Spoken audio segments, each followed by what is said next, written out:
नमस्कार, the Nile academy में आपका स्वागत है। आज हम हिंदी व्याकरण में वाक्य विचार पढ़ेंगे। इससे पहले हमारी वीडियो में हमने देखा था वर्ण विचार, उसके बाद में शब्द विचार और आज है हमारा वाक्य विचार। तो हम देखते हैं वाक्य विचार। वाक्य विचार, इससे पहले हमने देखा था वर्ण। सबसे पहले हमने देखा वर्ण। वर्ण सबसे छोटी इकाई, फिर दो या दो से अधिक वर्णों के मेल से किसका निर्माण हो रहा था? शब्द का। ठीक है, दो या दो से अधिक वर्णों के मेल से शब्द का निर्माण हो रहा था। और आज हम देख रहे हैं कि दो या दो से अधिक सार्थक शब्दों के मेल से वाक्य का निर्माण होगा। शब्द से क्या बन रहा है? वाक्य बनेगा। वर्ण से शब्द बना और शब्द से वाक्य बना। तो वाक्य विचार में वाक्य की परिभाषा,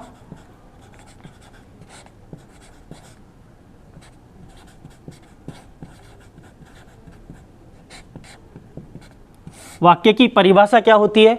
दो या दो से अधिक शब्दों के सार्थक समूह को, दो या दो से अधिक, दो या दो से अधिक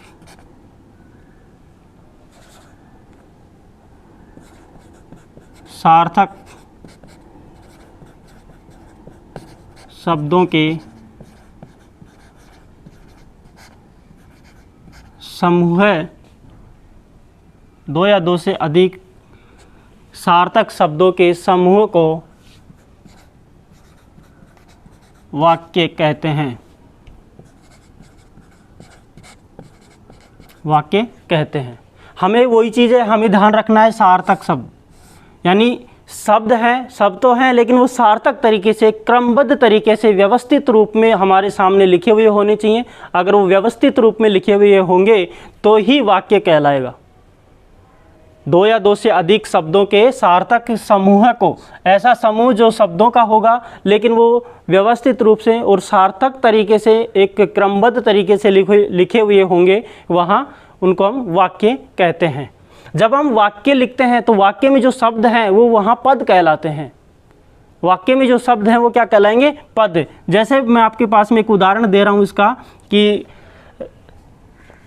वह पढ़ रहा है, वह पढ़ रहा है। हमारे पास में उदाहरण है, वह पढ़ रहा है। यहाँ देखिए ये सारे शब्द हैं हमारे पास में, ये भी शब्द है, ये भी शब्द है, ये भी शब्द, ये व्यवस्थित रूप में, क्रमबद्ध रूप में लिखे हुए हैं। व्याकरणिक दृष्टि से जो नियम है, व्याकरण के नियमों को फॉलो करते हुए इन शब्दों का क्रम निर्धारित किया गया है। सबसे पहले कर्ता आएगा, फिर कर्म आएगा, फिर क्रिया का उपयोग होगा। इस तरीके से ये लिखा हुआ है। तो ये जो पूरा जो वाक्यांश है ये वाक्य कहलाएगा। और इसके अंदर पर्टिकुलर किसी एक शब्द की बात करेंगे तो ये शब्द अब क्या कहलाएगा? यहाँ पद कहलाएगा।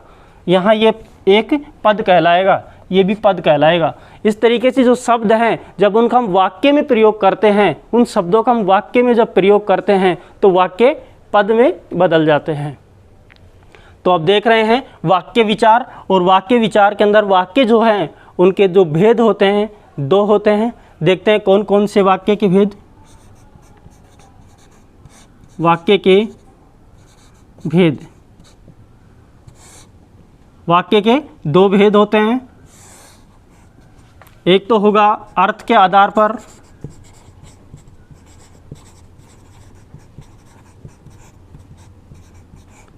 अर्थ के आधार पर वाक्य के भेद, और एक होगा शब्द के आधार पर वाक्य के,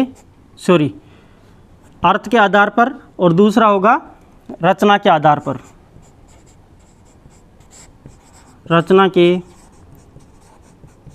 आधार पर वाक्य के दो भेद हैं। पहला है अर्थ के आधार पर, दूसरा है रचना के आधार पर वाक्य के भेद। अर्थ के आधार पर वाक्य के भेद होते हैं 8 और रचना के आधार पर वाक्य के भेद होते हैं 3।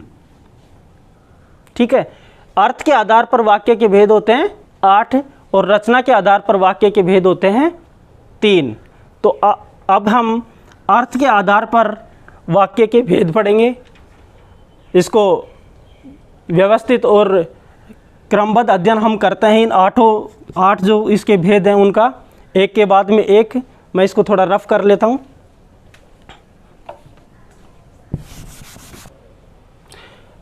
वाक्य विचार में वाक्य के जो भेद हैं उसमें अर्थ के आधार पर पहला हमारा भेद था अर्थ के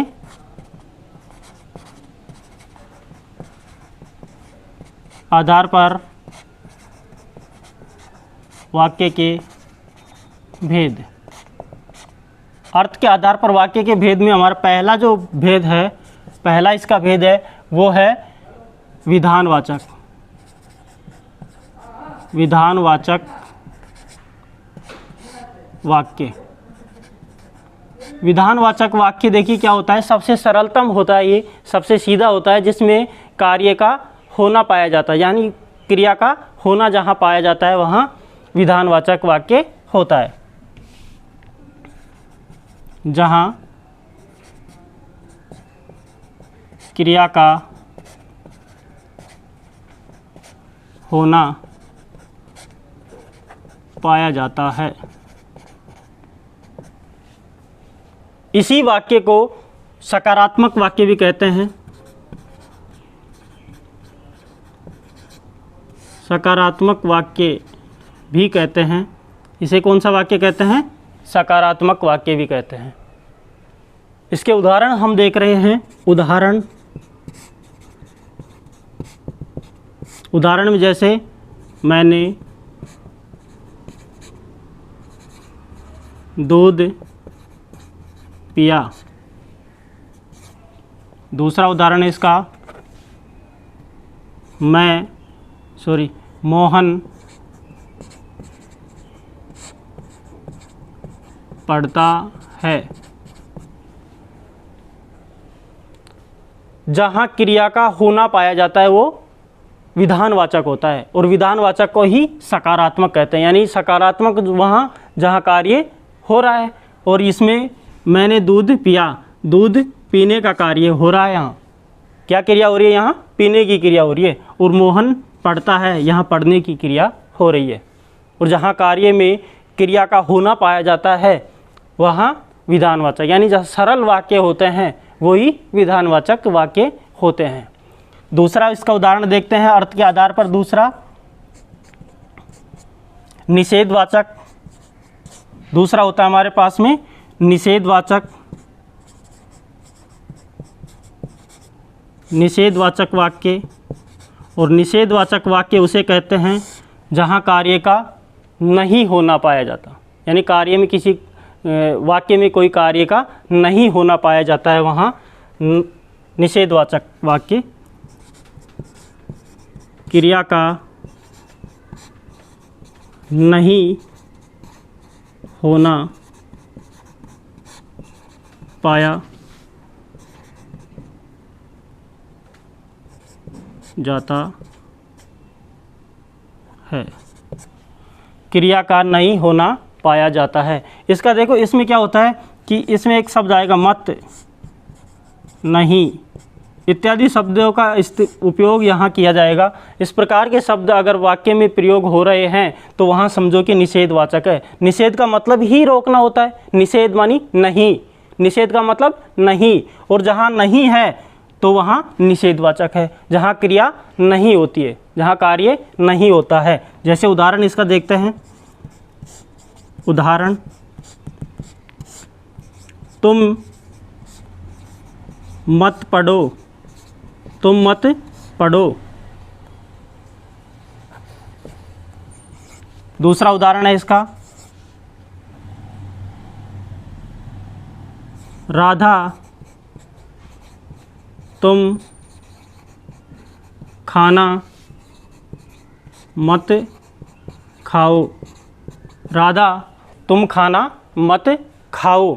इस प्रकार में देखिए कि यहाँ मत शब्द हमारे पास में आ रहा है, यहाँ मत, यानी इसमें कह रहा है तुम मत पढ़ो। पढ़ने की जो क्रिया हो रही है उस क्रिया को रोकने की बात यहाँ की जा रही है। और जहाँ क्रिया को रोकने की बात की जाती है, क्रिया का नहीं होना पाया जाता, यहाँ पढ़ने की क्रिया हुई ही नहीं है। जब क्रिया नहीं हुई है पढ़ने की तो वहाँ निषेधवाचक वाक्य होगा। राधा तुम खाना मत खाओ, यहाँ खाना नहीं खाने की बात कर रहा है, यहाँ खाना नहीं खाने की बात कर रहा है, और जहाँ नहीं की बात आ रही है तो वहाँ निषेधवाचक वाक्य होता है। एक और उदाहरण इसका देख लेते हैं। मैंने तुम्हें नहीं देखा था, मैंने तुम्हें नहीं देखा था, यहाँ आ गया नहीं, यानी देखने की क्रिया हुई नहीं है, मैंने तुम्हें देखा ही नहीं है, और जहाँ नहीं देखा वहाँ निषेधवाचक, जहाँ नहीं शब्द आ गया, मत आ गया। इस प्रकार के जो शब्द हैं, जो निषेधवाचक जो शब्द हैं, जहाँ रोकने की बात कर रहे हैं, निषेधवाचक जो शब्द आ गए, वहाँ समझो कि निषेधवाचक वाक्य होता है। हमारा तीसरा भेद है अर्थ के आधार पर। तीसरा भेद हमारा होता है इसका आज्ञावाचक। आज्ञावाचक वाक्य, और आज्ञावाचक वाक्य उसे कहते हैं जिसमें वाक्य में आज्ञा दी जा रही हो, प्रार्थना की जा रही हो, इस प्रकार के जो होते हैं वहाँ आज्ञावाचक होती है। वाक्य में आज्ञा, प्रार्थना, उपदेश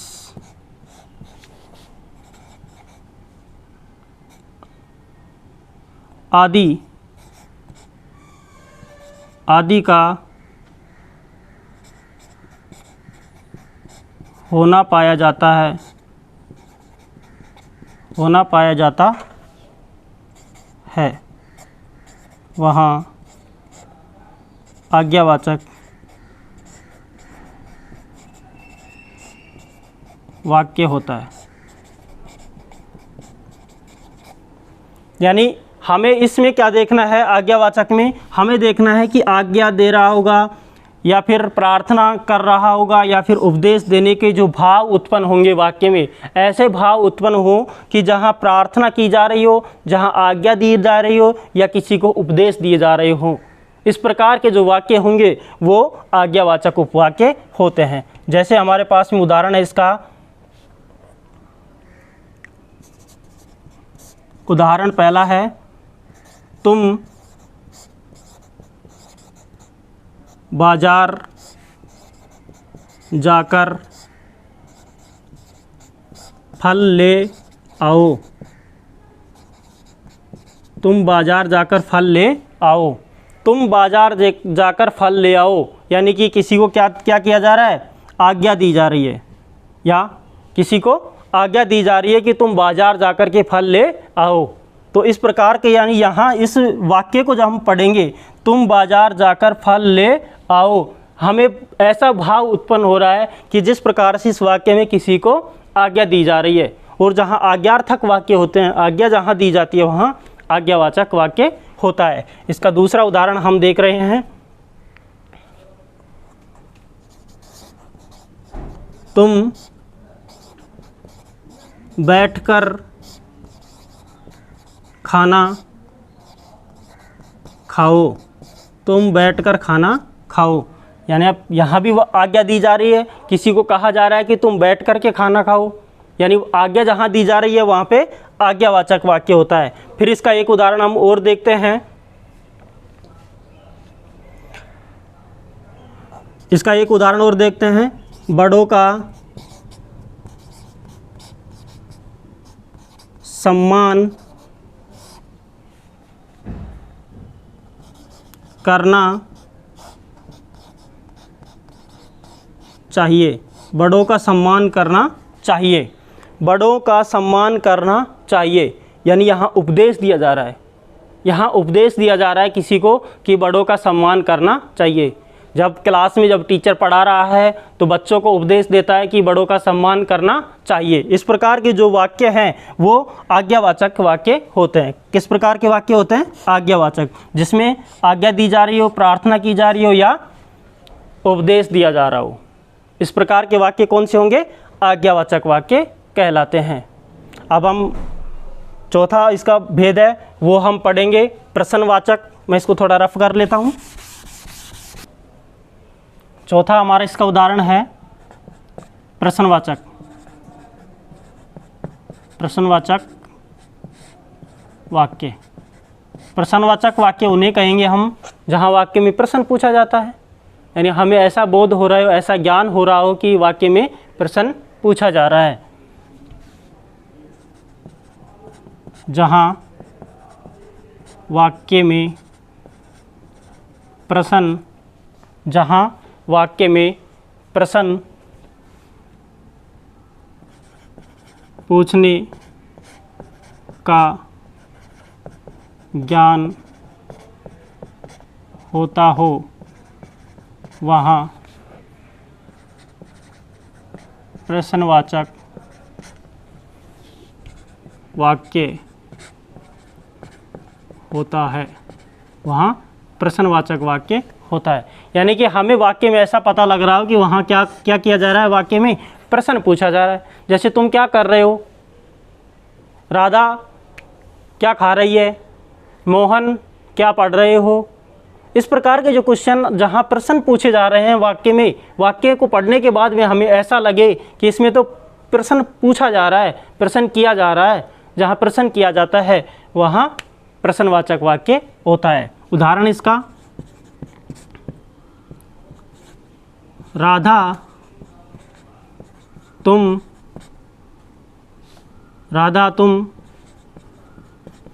कहाँ से आ रही हो। राधा तुम कहाँ से आ रही हो। दूसरा उदाहरण इसका, तुम क्या पढ़ रहे हो। तीसरा उदाहरण इसका, मोहन क्या खा रहा है। इस प्रकार के जहाँ उदाहरण हमें वाक्य में मिलते हैं कि राधा तुम कहाँ से आ रही हो, कहाँ से आ रही हो पूछा जा रहा है उससे। तुम क्या पढ़ रहे हो, तुम क्या पढ़ रहे हो। मोहन क्या खा रहा है। इस प्रकार के जहाँ क्या, क्यों, इस प्रकार के जो शब्दों का जहाँ प्रयोग किया जा रहा है वाक्य में, वहाँ पे प्रश्नवाचक वाक्य होता है। अगला हमारा इसका पांचवा उदाहरण है इच्छावाचक। पांचवा इसका भेद होता है इच्छावाचक। इच्छावाचक वाक्य, और जहाँ वाक्य में इच्छा व्यक्त की जा रही हो, जहाँ वाक्य में इच्छा व्यक्त की जा रही हो, वहाँ पे इच्छावाचक वाक्य होता है। जहाँ वाक्य में इच्छा, आशीष, इच्छा, आशीष, शुभकामना,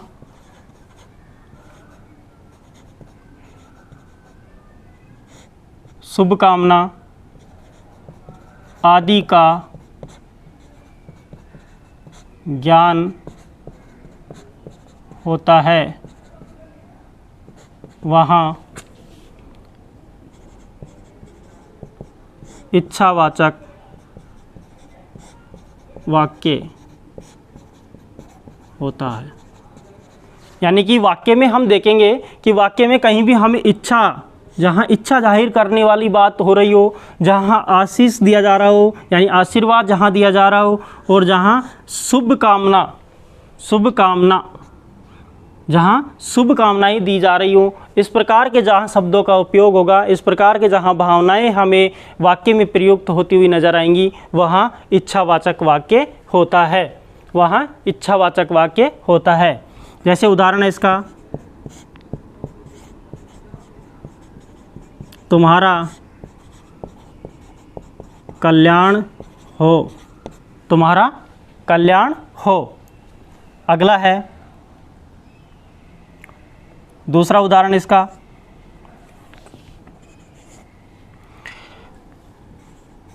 मुझे आम खाना है। मुझे आम खाना है। तीसरा उदाहरण इसका, भगवान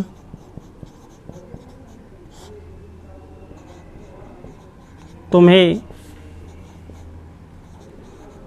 लंबी आयु दे।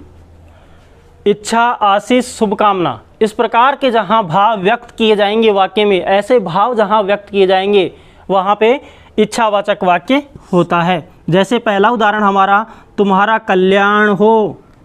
आशीष दी जा रही है कि तुम्हारा कल्याण हो। वाक्य में क्या दी जा रही है? आशीष, कि तुम्हारा कल्याण हो। मुझे आम खाना है। इच्छा जाहिर कर रहा हूं मैं कि मुझे आम खाना है, तो यहाँ इच्छावाचक होगा। अगला है हमारा कि भगवान तुम्हें लंबी आयु दे। भगवान तुम्हें लंबी आयु दे। आशीष या शुभकामना,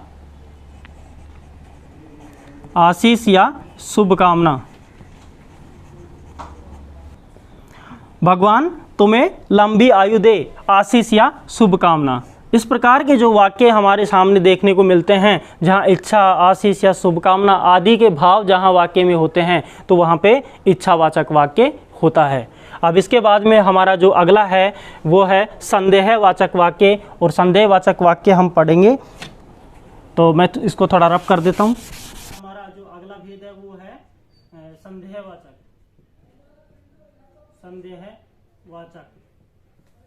वाक्य। और संदेहवाचक वाक्य वहाँ होता है, उसे कहते हैं संदेहवाचक वाक्य जहाँ वाक्य में संदेह व्यक्त किया जा रहा हो, जहाँ वाक्य में संभावना व्यक्त की जा रही हो। तो ऐसे जहाँ संदेह और संभावना व्यक्त करने का जहाँ भाव उत्पन्न हो रहा है, उस वाक्य को संदेहवाचक वाक्य कहते हैं। ठीक है, तो देखते हैं इसकी परिभाषा। जहाँ वाक्य में संदेह या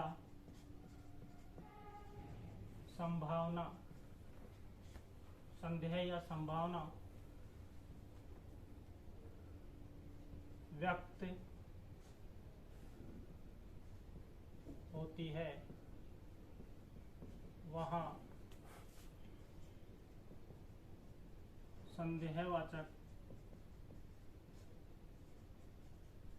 वाक्य होता है। वहाँ संदेहवाचक वाक्य होता है, यानी कि वाक्य में जहाँ संदेह है, संदेह हो रहा हो किसी पे या फिर संभावना व्यक्त की जा रही हो, तो वहाँ पे संदेहवाचक वाक्य होता है। जैसे उदाहरण है शायद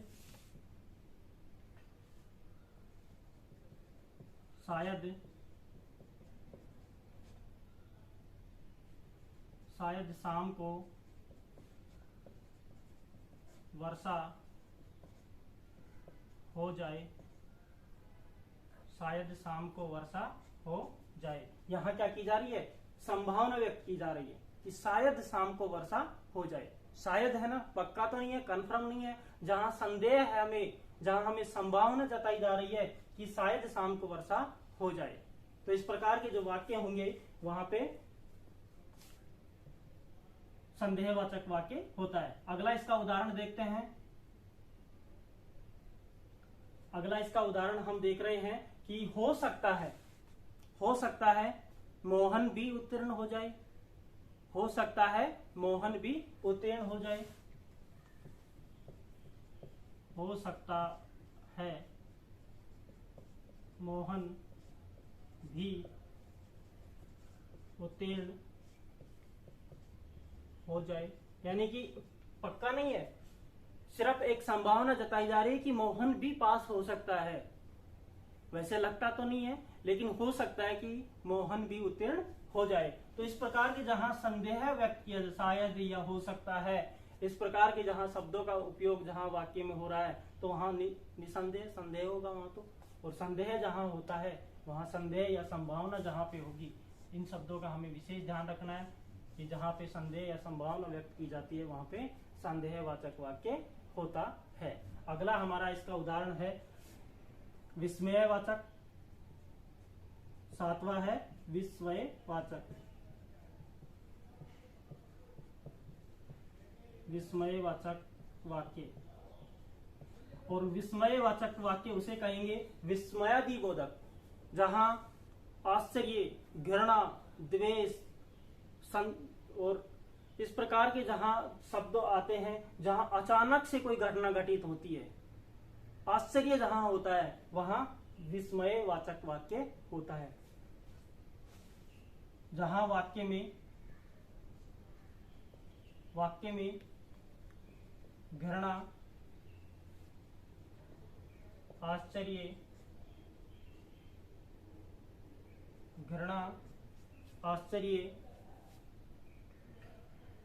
क्रोध, घृणा, आश्चर्य, क्रोध, शोक, हर्ष, या हर्ष,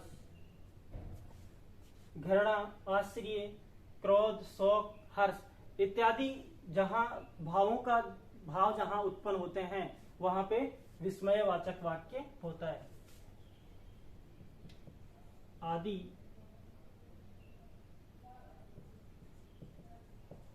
आदि के भाव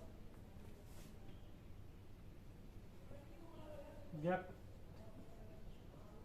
होते हैं वहां विस्मयवाचक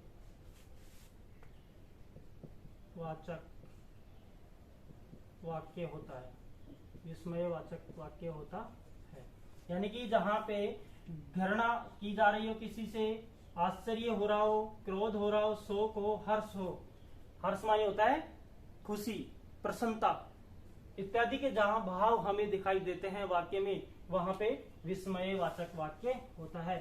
आपने देखा होगा विस्मयवाचक जो वाक्य होता है उसका जो चिन्ह होता है, इसका जो चिन्ह होता है वो भी होता है क्या, एक ये इसका विस्मयवाचक का चिन्ह होता है। जहां भी वाक्य में ये जो चिन्ह उपयोग किया गया हो, यहाँ जिस वाक्य में ये शब्द, ये जो चिन्ह प्रयुक्त होता हो, वहां पे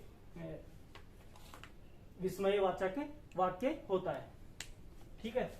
वाक्य में घृणा, आश्चर्य, क्रोध, शोक, हर्ष आदि वाक्य आदि के भाव व्यक्त होते हैं, वहां विस्मयवाचक वाक्य होता है।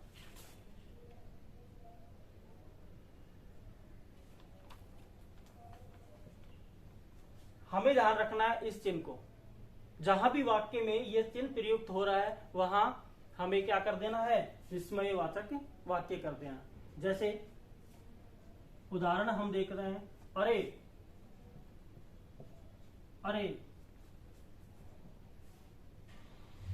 उसके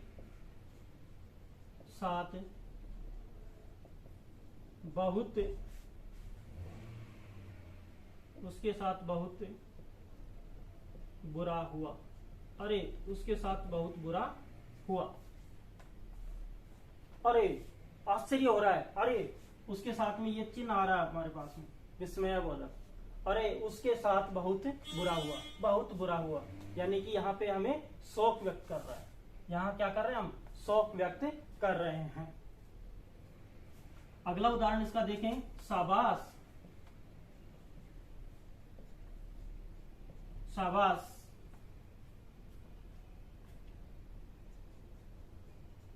तुमने बहुत अच्छा कार्य किया है। शाबाश तुमने बहुत अच्छा कार्य किया है। यहां शाबाश के साथ में आश्चर्यजनक चिन्ह, आश्चर्यजनक यानी विस्मय वाक्य। जहां आश्चर्यजनक चिन्ह हमें नजर आ जाता है वहां पे विस्मयबोधक या विस्मयवाचक वाक्य होता है। शाबाश यानी कि यहाँ पे क्या की जा रहा है, हर्ष, प्रसन्नता। अगला उदाहरण इसका हम देख रहे हैं,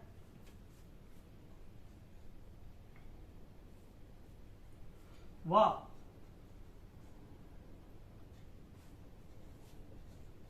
कितना सुंदर दृश्य है। वाह कितना सुंदर दृश्य है। वाह कितना सुंदर दृश्य है। को चल रहा है ना, वाह, अरे, इस प्रकार के जो वाक्य होंगे, वाह, अरे, शाबाश, अरे, इस प्रकार के जहां वाक्य होंगे वहां विस्मयवाचक वाक्य होता है।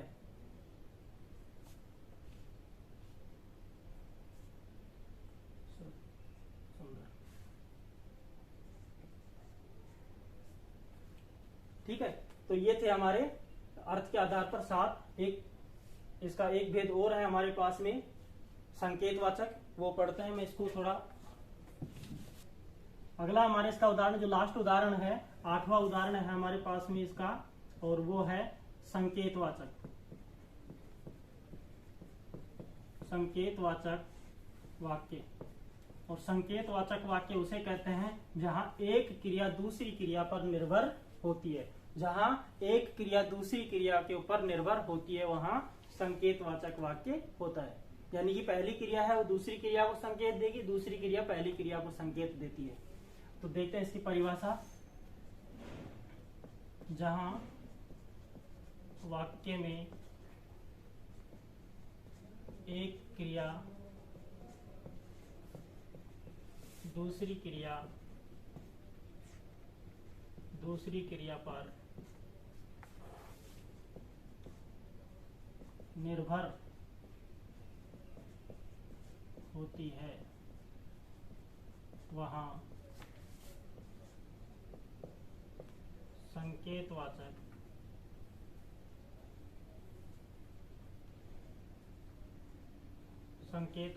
वाक्य होता है। वहां संकेतवाचक वाक्य होता है, यानी कि एक क्रिया दूसरी क्रिया के ऊपर निर्भर होगी, वहां पे क्या होगा? संकेतवाचक वाक्य होगा। यदि परिश्रम करोगे तो अवश्य सफल होंगे। उदाहरण इसके देख रहे हैं हम। अगर वर्षा अच्छी होगी तो फसल भी अच्छी होगी। अगर वर्षा अच्छी होगी तो फसल भी अच्छी होगी। यानी कि पहली जो क्रिया है वर्षा का होना, ठीक है, और दूसरी है फसल का होना। यानी कि पहली क्रिया के ऊपर दूसरी क्रिया निर्भर कर रही है कि अगर वर्षा अच्छी होगी तो ही फसल अच्छी होगी। पहली क्रिया के ऊपर दूसरी क्रिया क्या हो रही है? निर्भर हो रही है। जहां एक क्रिया दूसरी क्रिया के ऊपर निर्भर होती है वहीं क्या होता है? संकेतवाचक वाक्य होता है। अगला उदाहरण, इसका दूसरा उदाहरण हम देख रहे हैं। यदि परिश्रम करोगे तो अवश्य सफल होंगे। अगर यदि परिश्रम करोगे तो अवश्य सफल होंगे। यानी परिश्रम करने के ऊपर जो है वो सफलता किसके ऊपर निर्भर कर रही है? परिश्रम पे।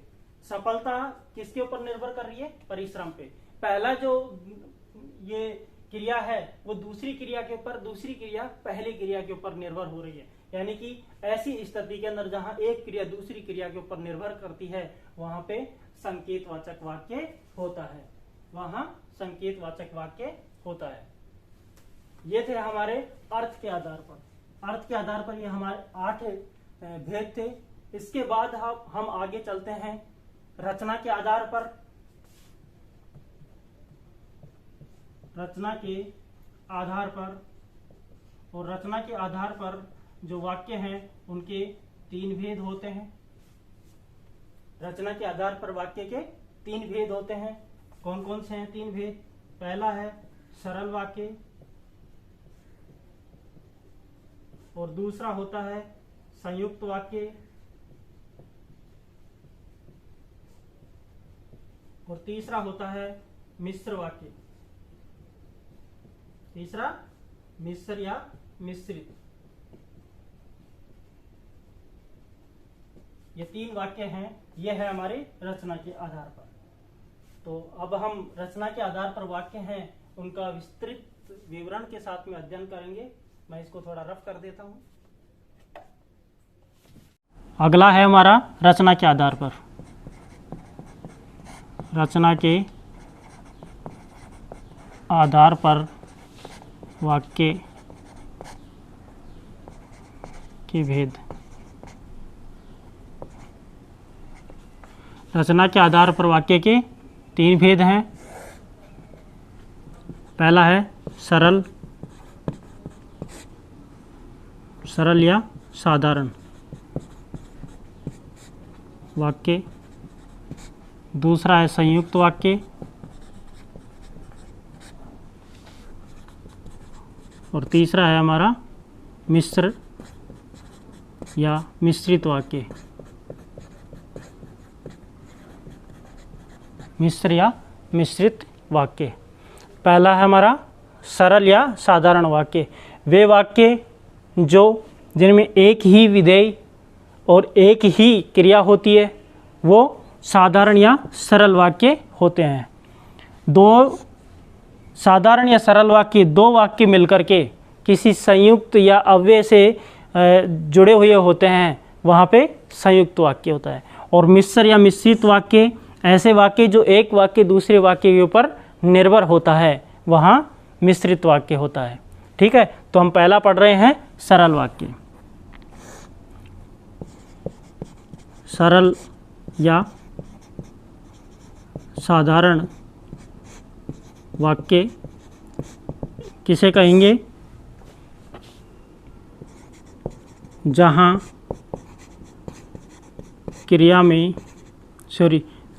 वाक्य में एक ही क्रिया का होना पाया जाता है।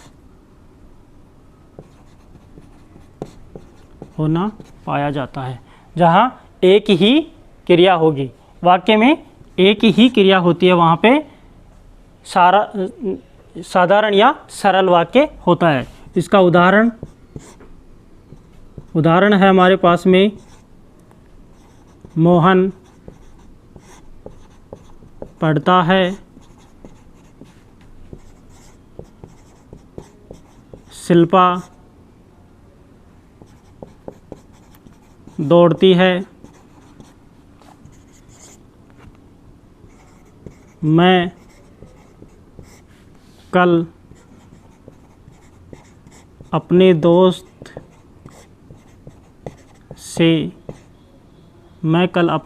से मिला था।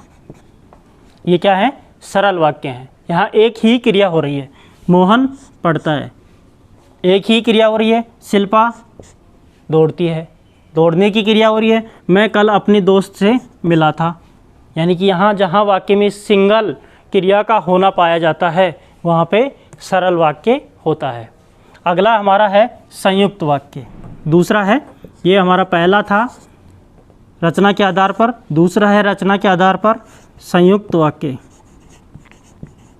संयुक्त वाक्य, और संयुक्त वाक्य उसे कहते हैं जो दो या दो से अधिक सरल वाक्य मिलकर के एक संयुक्त वाक्य का निर्माण करते हैं। दो या अधिक सरल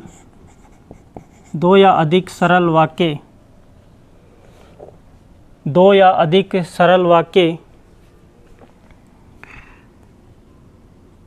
किसी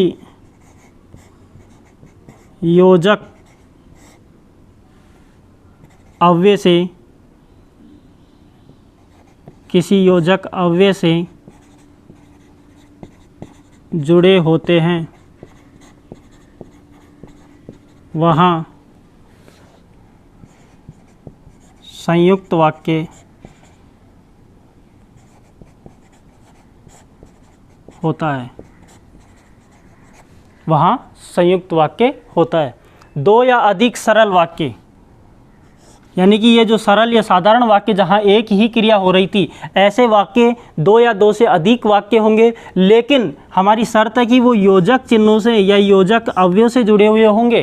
किंतु, परंतु, और, अथवा, या इत्यादि जो शब्द होते हैं ये क्या कहलाते हैं? अव्यय। वो भी कौन से? योजक। योजक का मतलब होता है दो वाक्यों के आपस में जोड़ने वाले जो शब्द होंगे उनको योजक बोलते हैं, उनको योजक शब्द या योजक अव्यय बोलते हैं।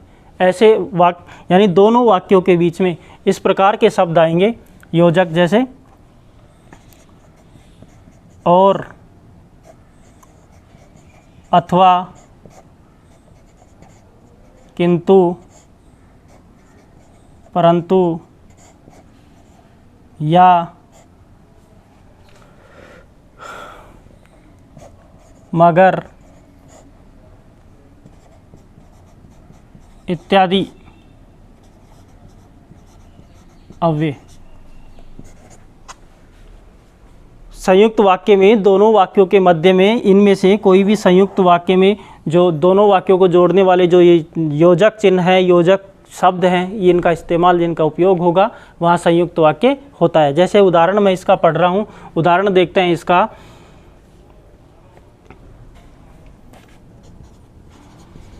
उसने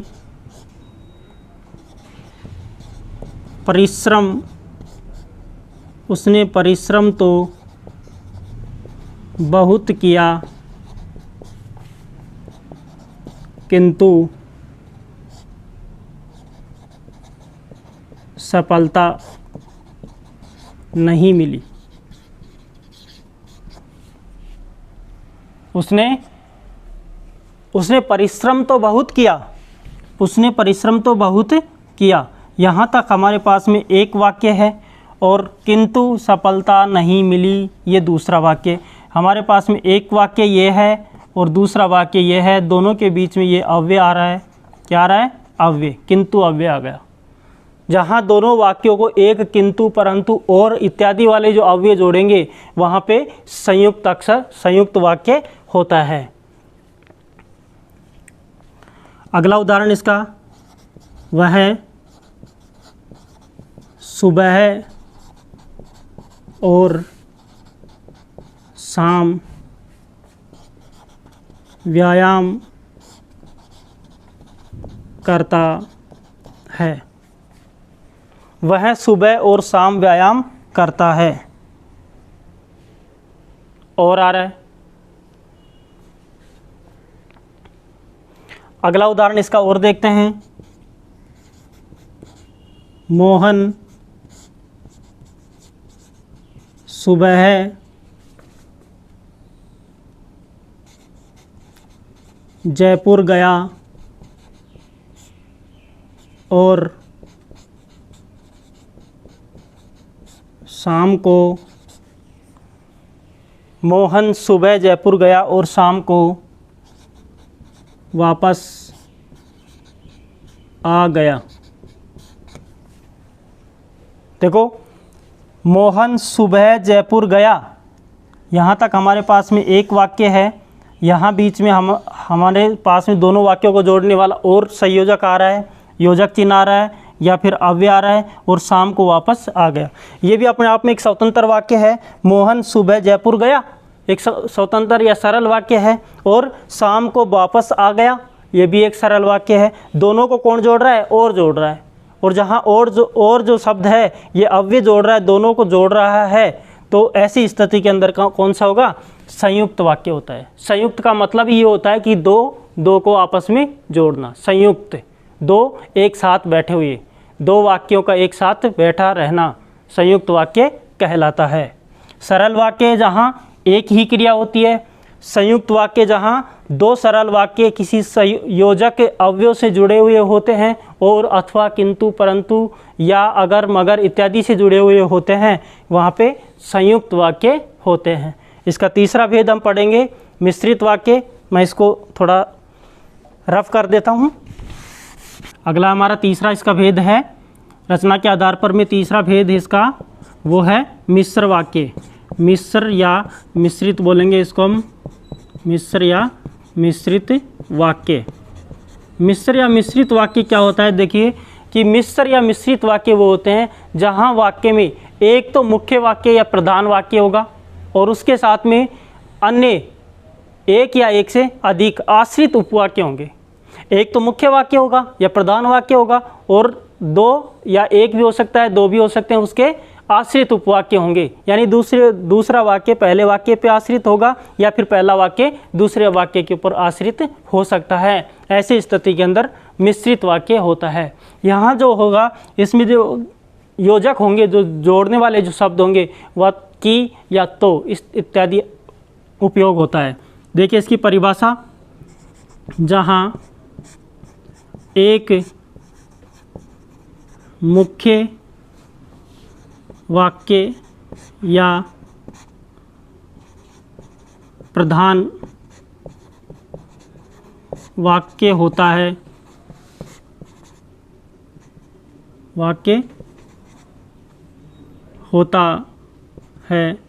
तथा एक या अधिक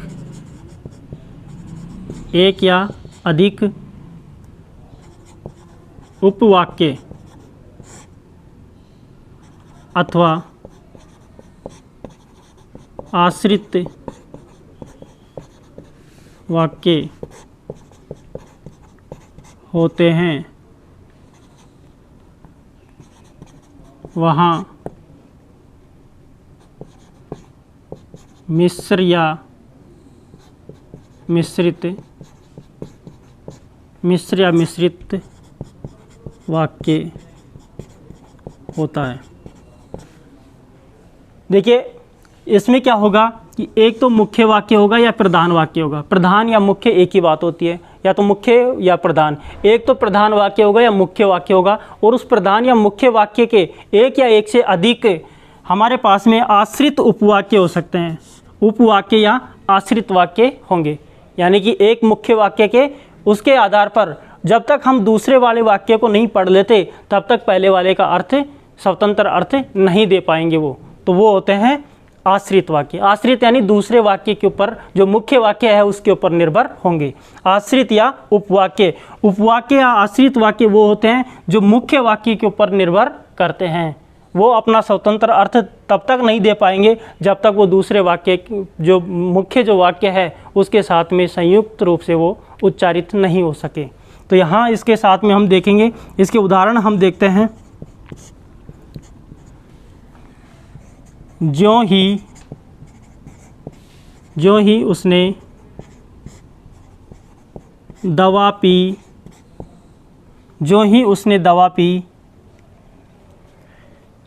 वह सो गया। जो ही उसने दवा पी वह सो गया। जो ही उसने दवा पी, यहाँ हमारे पास में ये क्या है? मुख्य वाक्य। वह सो गया। कौन सो गया भाई? जब तक हम पहले वाले वाक्य को, मुख्य वाक्य उसको नहीं पढ़ लेते, प्रधान वाक्य को नहीं पढ़ लेते, जब तक इसका अर्थ नहीं निकाल पाएंगे। जो ही उसने दवा पी, किसने? दवा पीने वाले ने। जिसने दवा पी थी वो सो गया, दवा पीते ही सो गया। पहला वाक्य दूसरे वाक्य, ये दूसरा वाक्य जो है पहले वाक्य के ऊपर क्या हो रहा है? निर्भर कर रहा है। यह है हमारा प्रधान वाक्य या जिसको बोलेंगे मुख्य, और ये हमारा उपवाक्य या आश्रित वाक्य। ठीक है, दूसरा उदाहरण इसका हम देख रहे हैं। मैं जानता हूं कि रोहन बहुत ईमानदार व्यक्ति है। मैं जानता हूं कि रोहन बहुत ईमानदार व्यक्ति है। मैं जानता हूं, यहाँ तक हमारे पास में एक वाक्य है, रोहन बहुत ईमानदार व्यक्ति है। मैं जानता हूं, एक तो हमारे पास में ये वाक्य हो गया, और एक है रोहन बहुत ईमानदार व्यक्ति। यस, मैं जानता हूं कि रोहन बहुत ईमानदार आदमी है। पहला वाक्य हमारे पास में ये उपवाक्य है, उपवाक्य। और ये हमारे पास में हो गया प्रधान वाक्य, प्रधान या मुख्य वाक्य। ठीक है, यहाँ मुख्य वाक्य रोहन बहुत ईमानदार आदमी है, लेकिन यहाँ मैं जानता हूँ, मैं क्या जानता हूँ भाई, मैं जानता हूँ, मैं क्या जानता हूँ, रोहन बहुत ईमानदार आदमी है। आगे वाले को हम पढ़ेंगे कि मैं जानता हूँ कि रोहन बहुत ईमानदार आदमी है, रोहन के लिए बात कही जा रही है क्या, मैं जानता हूँ। तो इसलिए ये जो वाक्य है ये इसके ऊपर निर्भर हो गया। जो हमारा उपवाक्य है वो किसके ऊपर निर्भर कर रहा है, प्रधान वाक्य के ऊपर निर्भर हो रहा है। ठीक है, बीच में किससे जुड़ा हुआ है, की से जुड़ा हुआ है। तीसरा उदाहरण हमारा इसका एक देखते हैं कि राकेश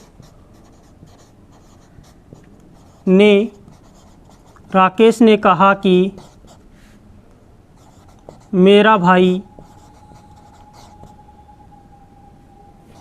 जयपुर गया है। यहाँ हमारे पास में देखो, राकेश ने कहा, राकेश ने कहा, क्या कहा, मेरा भाई जयपुर गया। यहाँ राकेश ने कहा कि मेरा भाई जयपुर गया। राकेश ने कहा, क्या कहा, ये उपवाक्य है, मेरा भाई जयपुर गया। अब पता लग रहा है दूसरा वाक्य जो है हमारा प्रधान वाक्य है, उसको पढ़ने के बाद हमें पता लग रहा है कि मेरा भाई, राकेश कह रहा है कि मेरा भाई जयपुर गया, यानी कि मुख्य वाक्य के ऊपर ये उपवाक्य क्या हो रहा है, आश्रित हो रहा है, निर्भर कर रहा है। तो आज इसी टॉपिक के साथ में हमारा जो ये आज का वाक्य है, वाक्य विचार है, ये यहीं ख़त्म होता है। मैं आशा करता हूँ कि आपको वाक्य विचार बहुत अच्छे से समझ में आया होगा। इसी के साथ शेयर करें, लाइक करें। धन्यवाद।